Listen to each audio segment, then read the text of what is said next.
Aujourd'hui, on va aborder un sujet qui te touche sûrement. Comment trouver le temps de faire d'exercice quand ton emploi du temps est déjà bien chargé? Je vais te présenter une méthode en 5 étapes pour y arriver sans surcharger ton horaire bien rempli. Moi, c'est Élise, je suis naturopathe et je t'aide à transformer tes habitudes de vie en douceur pour des résultats durables. La première étape, c'est de reconnaître le manque de temps. La vie moderne peut être une course effrénée entre le travail, la famille et toutes les petites obligations qui jalonnent notre quotidien. C'est le temps de reconnaître que ton bien-être peut parfois passer au second plan.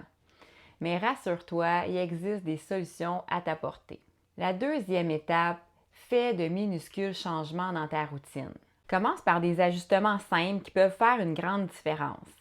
L'idée, c'est d'intégrer un petit peu d'exercice par-ci par-là dans ta routine quotidienne en faisant preuve d'un peu de créativité. Bien sûr, choisir les escaliers au lieu de l'ascenseur, c'est une excellente habitude, mais je te présente ici d'autres idées qui pourraient peut-être être intéressantes pour toi. La première chose que je te propose, c'est une marche téléphonique. Plutôt que de rester assise pendant des appels téléphoniques, profite de l'occasion pour te lever et marcher. C'est une excellente façon d'ajouter des pas à ta journée sans même t'en rendre compte. Ma deuxième idée, c'est une pause stretching. Quand tu fais une pause pour te détendre ou te préparer, par exemple, une tasse de thé, prends quelques instants pour faire quelques petits étirements rapides.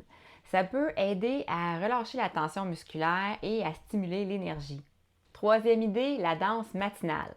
Mets de la musique pendant ta routine matinale. En plus de te mettre de bonne humeur, danser un peu pendant que tu prépares le déjeuner peut être une excellente façon de faire circuler le sang et de réveiller ton corps. Quatrième idée, exercice de la chaise. Si tu travailles à un bureau, intègre des exercices de la chaise. Dans le fond, tout en restant assis à ton bureau, soulève tes genoux, fais des rotations de cheville ou encore serre les fessiers. Ça peut se faire discrètement et ça contribue à la mobilité. Ma cinquième idée, c'est de se stationner un peu plus loin. Quand tu te rends quelque part en voiture, choisis un stationnement un peu plus éloigné. Ça va te donner l'occasion de marcher un petit peu plus et chaque petit pas compte. Sixième idée, la minute de saut à la corde. Si tu aimes la corde à sauter, garde une corde à sauter à portée de main. Si tu as une minute entre deux tâches, fais quelques sauts. C'est un excellent exercice cardio et rapide. Ma septième idée, c'est des fentes devant la télé. Profite de ton temps devant la télévision pour faire quelques fentes. C'est une excellente façon de combiner le divertissement avec un peu d'activité physique. L'idée ici, c'est de rendre l'exercice non seulement bénéfique, mais aussi ludique et facile à intégrer dans la vie quotidienne.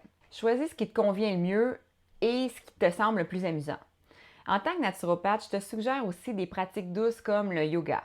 Non seulement elles vont t'apporter des bienfaits au niveau physique, mais elles favorisent aussi la tranquillité mentale. Tu peux facilement les incorporer au début ou à la fin de ta journée. L'étape numéro 3 maintenant. Réalise des micro-entraînements pour maximiser ton temps. Parlons maintenant d'une astuce brillante, les micro-entraînements. Ça, c'est des courtes séances d'exercice de 5 à 10 minutes seulement que tu peux glisser dans ton emploi du temps chargé.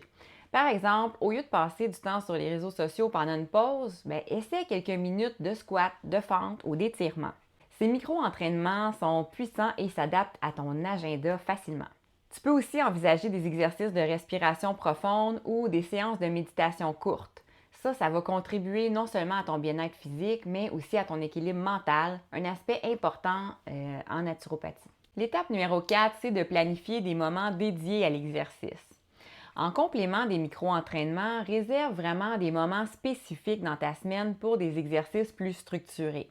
Que ce soit une courte séance de cardio, une séance de renforcement musculaire à la maison ou une marche énergique, avoir des créneaux vraiment dédiés te permettent de rester constante.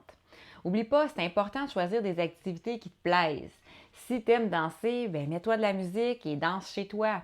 L'essentiel, c'est de rendre l'exercice amusant et adapté à ton style de vie. L'étape numéro 5, c'est de faire des ajustements. Cette étape-là est super importante si tu veux arriver à maintenir l'habitude de faire l'exercice. Si tu te rends compte que c'est trop difficile, que les activités que tu as choisies ne rentrent pas bien dans ta routine ou encore que tu n'aimes pas vraiment ça, il n'y a rien qui t'empêche de faire des changements. Tu peux rendre ta nouvelle habitude plus facile en diminuant le temps ou l'intensité. Tu peux changer le moment de la journée où tu la fais ou encore tu peux carrément changer d'exercice. Considère la formation d'habitudes comme un apprentissage.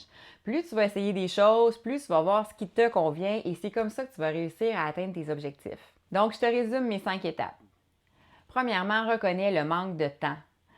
Deuxièmement, fais des minuscules changements dans ta routine.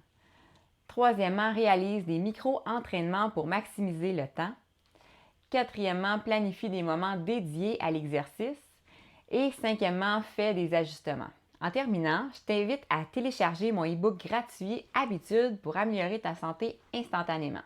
Ça me fait plaisir de te l'offrir gratuitement. Tu as juste à cliquer sur le lien dans la description pour le télécharger. N'oublie pas d'aimer, de partager cette vidéo et abonne-toi pour rien manquer de mes futurs conseils. À bientôt!